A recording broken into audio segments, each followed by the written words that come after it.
दोस्तों, नया साल आ चुका है। नए साल की ये मेरी दूसरी वीडियो है और नया साल में मैंने नया चीज़ सोचा है। नए सिरे से नए साल में नए टॉपिक्स पे पता है ना, अगर आप लोन लेते हैं या क्रेडिट कार्ड लेते हैं, चाहे आप ऐसी चीज़ लेते हैं जो कि लोन के रूप में होती है, चाहे वो कोई भी लोन के रूप में हो, वह आपके पैसों को जलाती है ब्याज के रूप में, तब जब वो पैसा आपका बैड लोन होता है। बैड लोन का मतलब क्या होता है, गुड लोन का मतलब क्या होता है, मैं आपको वीडियो के आगे बताऊंगा। तो दोस्तों, इस वीडियो में मैं आपको कुछ सेविंग्स की टिप्स बताने जा रहा हूं, जिसको मैंने पिछले साल से अपने पे फॉलो किया था। अब उसको इम्प्लीमेंट कर रहा हूं, तो सोच रहा हूं कि आप लोगों के साथ साथ साथ मैं शेयर करता रहूं। तो मैं हूं अब्दुल और आप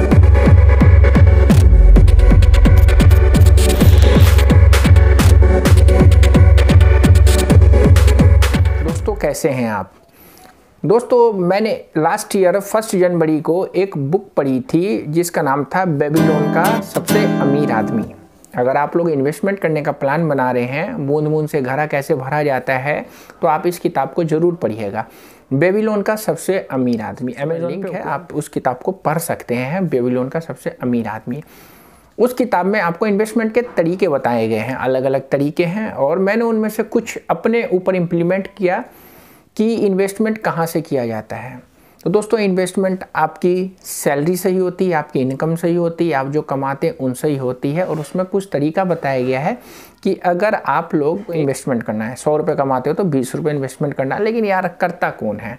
हम लोगों की जीवन में तो यही होता है कि यार सबसे पहले हम क्रेडिट कार्ड बनवा लेते हैं, और क्रेडिट कार्ड का जो बिल होता है वो सैलरी से पहले प्लान कर लेते हैं कि वो सैलरी आएगी तो उस क्रेडिट कार्ड से उसका बिल भरेंगे, उस बिल को फिर स्वैप करेंगे, फिर आगे की ज़िंदगी जिएंगे।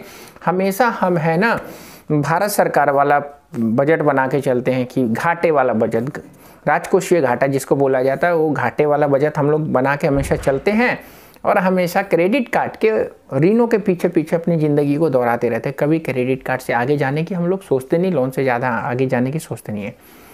दोस्तों, आपको पता है ना कि बैंक कैसे काम करता है? बैंक ऐसे काम करता है, हमसे ही पैसा लेता है और हमको ही पैसा देता है। हमें कम ब्याज देता है, हमसे ज़्यादा ब्याज लेता है। वो एक बिचौलिया होता है, यानी कि हमारे पैसे जो हम वहाँ इन्वेस्टमेंट करेंगे, आरटी के रूप में, एफडी के रूप में, इंश्योरेंस करवा के, म्यूचुअल फंड खरीद के, शेयर खरीद के, या कोई भी रूप हो, अकाउंट खुला के, कोई भी रूप हो, बैंक हमसे पैसा लेता है और वही पैसा हमको वापस ब्याज के रूप में car loan, home loan, consumer durable loan, credit card, मतलब जो भी लोन का रूप है वो हमारे को पैसे देता है। बैंकों का काम यही होता है कि हमसे ही पैसा लेना और हमसे ही पैसा देना।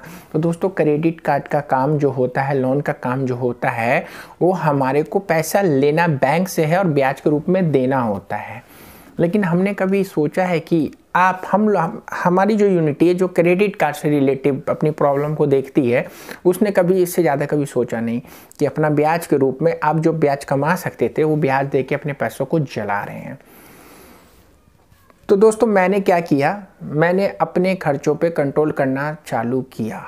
मैं पहले अपने जीवन में कोई मकसद नहीं रखता था, भाई कुछ भी कमा लो खर्च कर दो, कुछ भी कमा लो कर्जा उतार दो, यही मेरे जीवन का मोटो लक्ष्य होता था। लास्ट ईयर मैंने क्या किया कि मैंने उस किताब के द्वारा जो बात बताई गई है कि आप अपने खर्चों को लिखो, तो दोस्तों मैंने लिखना चालू कर दिया। जब मैंने लिखना चालू किया तो 1 महीना लिखा, 2 महीना लिखा। पहले तो बोरिंग होती थी, कभी लिखता था कभी नहीं लिखता था, लेकिन 5 महीने के अंदर मेरे को पूरा आदत पड़ गया लिखने का कि हाँ भाई, आपने कहाँ खर्चा किया है, कहाँ से आपको इनकम आई है। फिर उस किताब में लिखा हुआ है कि आप अपने खर्चों को ये देखो कि कौन सा इम्पोर्टेंट खर्चा है और कौन सा इम्पोर्टेंट खर्चा नहीं है। जो ज़रूरी खर्चा है, जैसे राशन लाना है, घर का किराया है, आपको आने जाने के लिए जो फेयर लगता है वो है, ये सारे खर्चे आपके ज़रूरी हैं। हर लॉकडाउन में तो भाई आपको पूरे का पूरा सिखा दिया होगा कि आपका खर्चा असली में क्या है। देखिए, अनवांटेड खर्चे किसे बोलते हैं? पूरा साल में 2 बार खरीदना ज़रूरी होता है, लेकिन हर महीने अगर ख़रीदा जाए तो अनवांटेड आ गया। शराब, सिगरेट, बीड़ी, गुटखा, ये पाउच मिलाना, ये सारे यार अनवांटेड खर्चे ही होते हैं, जहाँ तक मेरी सोच है। भाई मैं खाता नहीं हूँ तो मेरी सोच है, लेकिन जो खाते हैं भाई आदत है, तो आदत को छोड़ा नहीं जा सकता है, लेकिन कम ज़रूर किया जा सकता है। अब उनको अगर सलाह दो गुटखा खाने वालों को, भाई गुटखा खाना छोड़ दोगे, इन्वेस्टमेंट करोगे तो आप इतने साल में इतने बन जाओगे, तो वो आपको क्रॉस क्वेश्चन करेगा कि आप क्या बने। खैर ये तो लॉजिक, बिना लॉजिक की बात हुई, लेकिन हकीकत में अगर रियली में इन्वेस्टमेंट किया जाए तो बहुत सारी चीज़ें हो सकती है। तो दोस्तों मैंने है ना 3-4 महीने में मेरे को 500 रुपये की बचत होने लगी, जो मेरे खर्चे होते थे 500 रुपये में बचा के मैंने सिस्टमेटिक इन्वेस्टमेंट प्लान के एक म्यूचुअल फंड में मैंने पैसे डाल दिए। LNT का था, मुझे ज़्यादा अच्छे से रिसर्च नहीं किया था, मैंने LNT में रेगुलर डालने लग गया। अप्रैल की बात है, मैं रेगुलर डालने लग गया। 6 महीने तक मैं 1000 डाला, फिर 500 रुपये डाला, फिर उसके बाद मैंने 1000 कर दिया। मुझे दिसंबर में है ना 1000 का डिविडेंड LNT वालों ने भेजा है, और वो मेरा पैसा, मैंने 10,000 रुपये इन्वेस्टमेंट किया अभी तक, और वो मेरा 13,000 रुपये हो चुका है। बताओ 10,000 रुपये मैंने टुकड़ों में डाला, 1000 डिविडेंड आ गया, 13,000 रुपये मेरे वो उसकी वैल्यू हो चुकी है। NAV होता है, बाद में जब बात करते चलेंगे तो बताते चलेंगे। तो दोस्तों बताओ, मैं 500 रुपये और 1000 रुपये में डाला तो मेरे इतने पैसे हो गए हैं। अब आप सोचो, क्रेडिट कार्ड में हम लोग मिनिमम ड्यू कितना दे देते हैं, मतलब अगर 1 लाख का क्रेडिट कार्ड है, हम मिनिमम ड्यू में मतलब 3-3,500 का ब्याज हर महीने दे देते हैं। बताइए वो पैसे को अगर हम जमा करें, किसी सिप में डाल दें, तो हमारे कितने पैसे इकट्ठे हो जाएंगे। कभी आपने सोचा है इस चीज़ को?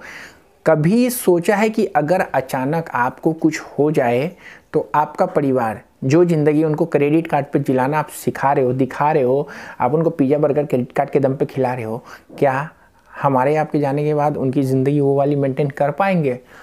जी तो ज़िंदगी कोई भी लेता है, लेकिन एक सपने वाली ज़िंदगी जो आप सपना दिखा के उनको जीना सिखा रहे हो, क्या वो आपके बाद वैसे जिएंगे? तो उसके लिए भी भाई कुछ ना कुछ आपको करना पड़ेगा। तो दोस्त मैंने उस किताब से बस यही सीखा कि अपना हिसाब रखो, और हिसाब में से आप अपने खर्चों को क्लियरफाई करो, मतलब वर्गीकरण करो। जो ज़्यादा ज़रूरी है उसको रहने दो, और जो ज़रूरी नहीं है उसको कम करो। उस कम में से कुछ पैसे बचाओ और उस पैसों को इन्वेस्टमेंट करो। मैंने सिप में लगाया, और मैंने दूसरा काम भाई कर लिया है कि मेरी 2016 में मेरी 2016 से मेरी LIC बंद हो गई थी, उसको मैंने अभी सबसे पहले चालू करवाया है। तो वो मेरे इस साल का मेरा मोटो है कि जो जो मेरे इन्वेस्टमेंट की चीज़ें बंद हो गई थी उनको चालू कराना है, और कर्जे नाम की चीज़ से मुझे बिल्कुल दूर हो जाना है। तो इन्वेस्टमेंट क्या होता है, किस चिड़िया का नाम है, हमारे जीवन में उसका कितना महत्व है, अगली वीडियो में बताऊंगा। मुझे पता है ये वीडियो आप लोग ज़्यादा नहीं देखेंगे, क्योंकि यहाँ पे आपको बोरिंग फील होगी। यहीं क्रेडिट कार्ड या लोन की बात होती तो मेरे को मालूम है आप इस वीडियो को बहुत अच्छे तरीके से देखते हैं। चलिए दोस्तों, फिर नेक्स्ट वीडियो में हम बात करेंगे पैसे बचाने के बाद आपको पैसे कहाँ लगाने हैं। तो मिलते हैं नेक्स्ट वीडियो में, तब तक रखिए अपने सेहत का ख्याल। मैं था अब्दुल।